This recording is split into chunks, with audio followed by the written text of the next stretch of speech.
يا متين يا رب. لو سألتك ايه اهم مواصفات الراجل الجدع، هتقول لي اللي هو لازم يكون ظهر يتسند عليه. عشان كده تعالى انا وانت النهارده ناخد تمرين الظهر، كتف خلفي بايسبس من احسن الزوايا الفعاله. بس خد بالك التمرينه بتاعت النهارده مش هتكون سهله، فلازم نعديها بحاجه واحده بس. يا متين يا رب، هي كلمه السر بتاعتنا. انزل اكتبها لي في الكومنتات، تاكد انك تكون عامل اشتراك للقناه وشير لصاحبك. تشجع معايا، يلا بينا. هاخد اول تمرين النهارده السحب العالي، الماسكه اللي على منتصف الكتف، الماسكه الداخليه اللي انت بتبقى ايديك لجوه مش لبره كده، لجوه كده. في من المسكات دي كذا واحده، اختار الماسكه اللي تكون على قد مستوى كتافك.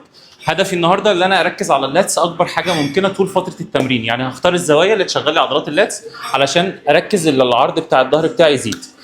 دي تاني مجموعه شغل ليا، اول مجموعه شغل بصورها التيك توك والانستجرام، فلو مش عامل لي متابعه هناك روح اعمل لي متابعه. ودي المجموعه بتاعتنا احنا، دي اخر مجموعه شغل، قفلنا المكنه بفضل الله. يلا يا متين يا رب. واحد اثنين ثلاثة أربعة هب خمسة ستة هب سبعة ثمانية لسه وزن هب تسعة لا لسه هتيجي 10 عدى كابتن، عدى يا اخوانا، عدوا بيه. احنا بنصور سيدي بالسفره، عدوا.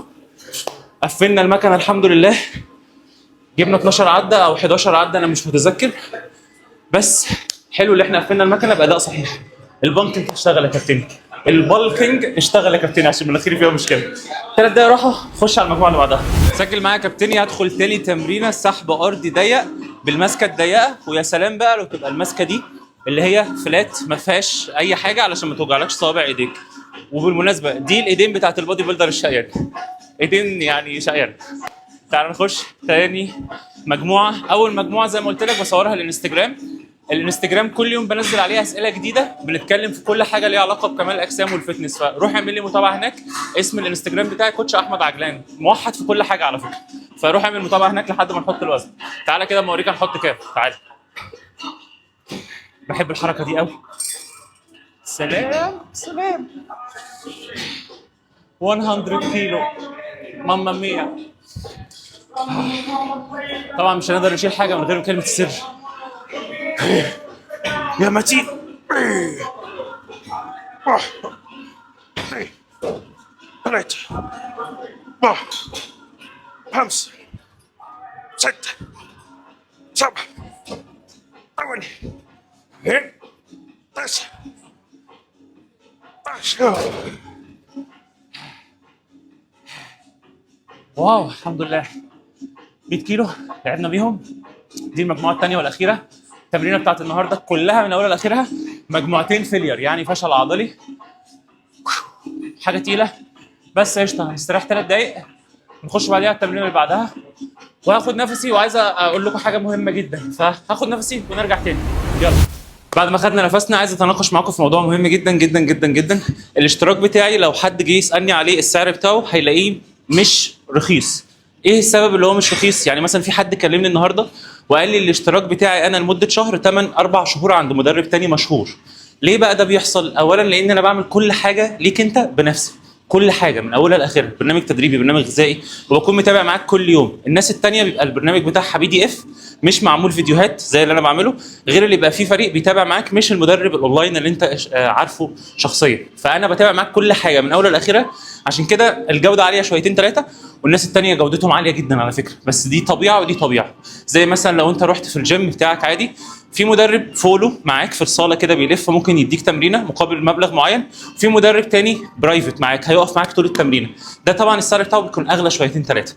وعامه سعر الاشتراك الشهري بتاعي انا في التقريب كده يعني زي اي PT موجود في اي جيم متوسط الحال في مصر مثلا، اللي هو هيكون من 3 ل 5000 جنيه في الشهر. مثلا 24 حصه في الشهر لو امكن يعني. لكن انا بيكون 30 يوم معاك، اكل وشرب كل حاجه بكون مسؤول عنها. فدي النقطه، عشان بس في حد ممكن يبعت يسالني ويقعد بقى يقول ليه اشتراكك غالي ومش عارف ايه والكلام ده. هو مش غالي، هو بس كل الموضوع اللي انا حاطط السعر بتاعه مقابل القيمه. يلا نكمل تمرين. ندخل بعديها كابتني سحب عالي ضيق. الماسكه دي برضو اللي هي بتاعت السحب الارضي اللي احنا كنا لسه مخلصينه. الترتيب بتاع التمرين كان المفروض هاخد بول داون بالمسطره اللي هي كده، بس الكيبل دلوقتي عليه زحمه كبيره جدا، فهخش دي الاول يكون هو فاضي يعني. خليك عملي في التمرين.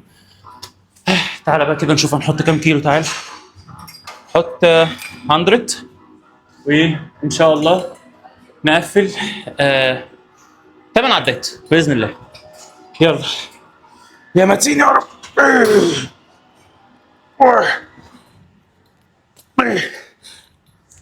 ثلاثة 5 6 7 1 8. 8 عدات حلوين قوي. اهم حاجه الاداء الصح. بص ايدي من غير شدات، خلي بالك الموضوع صعب قوي قوي قوي. النهارده في الوقت اللي انت هتشوف فيه الفيديو ده هكون منزل ستوري حلوه قوي عن هرمون الذكوره في انستجرام. روح اعمل لايك الستوري، وكمان اعمل متابعه ان كل يوم في حاجات جديده بتنزل، شورت صغنونه خالص غير اللي هنا. 3 دقايق راحه اخش اللي بعده.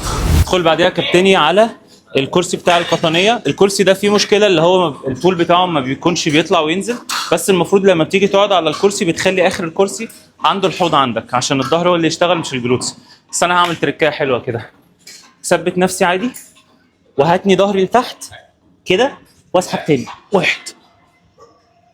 2 3 4 5. لا كده الموضوع خفيف قوي. خلينا نمسك دي. 1 2 3 4 5 6 7. حلو كده. اهم حاجه ركز كويس قوي وانت شغال عشان ظهرك هو اللي يشتغل مش الجلوتس. الجلوتس هتيجي معاك طالما الكرسي نازل لتحت، بس برضه لو انت مركز قوي هتجيب الظهر عادي جدا. كده انا خدت الدور ده. التمرينه دي مش تقيله فما تستاهلش 3 دقايق راحه. هاخد دقيقه ونص لدقيقتين نخش على اللي بعده. ندخل البول داون مسطره. اخيرا الكابلات فضيت شويه. 1 2 3 4 5 6 7. قوية أوي التمرينة دي. في تمارين كده تبقى محببة إلى قلبي عشان شفت منها نتيجة طول عمري. البول داون من التمارين اللي أنا بحبها جدا للظهر. حطها في الجدول بتاعك أو ريح دماغك وخد التمرينة زي ما هي كده. بس في نقطة بقى مهمة عايز أقول لك عليها. عدد المجاميع والشدة بتاعت التمرين دي بتاعت أنا، بتاعت جسم أنا، بتاعت عمر التدريب أنا. خد التمرينه اشكالها لكن اعملها بالاداء بتاعك انت او بالقوه بتاعتك انت. ممكن مثلا تزود مجموعه وتقلل الشده، او تقلل مجموعه وتزود الشده، هكذا يعني. لكن التمرينه في حد ذاتها الترتيب بتاعها تحفه، مفيش احسن من كده في الحياه خلاص. بس فعشان لو عايز تطبق ما تطبقش نفس اللي انا بعمله بالملي، لان هو ده مناسب ليا لطبيعه اكلي وحياتي وكده يعني. فركز في النقطه دي كويس عشان تستفيد، ما تعملش على جسمك مجهود عالي وخلاص. دقيقتين راحه واللي بعده. هدخل بقى كده خلاص على الكتف الخلفي، بس انا حسيت ان الطاقه بتاعتي بدات تعمل كده خلاص من بعد اخر تمرينه. فالسلاح السري بتاعي اللي هو ايه بقى يا سيدي؟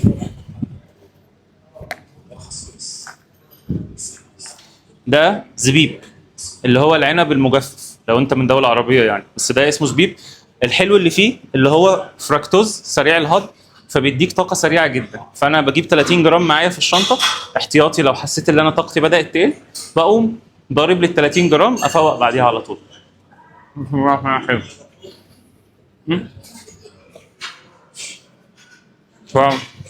اكل ال 30 جرام دول، دي علبه مستيكه مش مهم.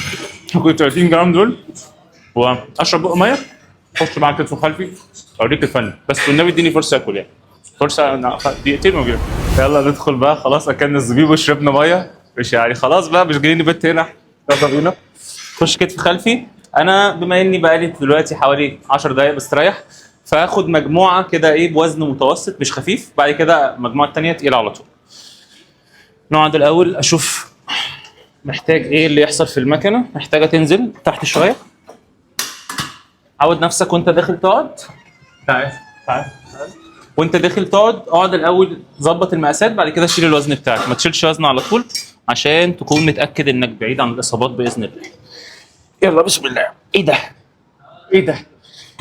ايه ده؟ دي تقيله قوي. ليه كده؟ طب ما ماشي، تشيل وزن اهو. بسم الله.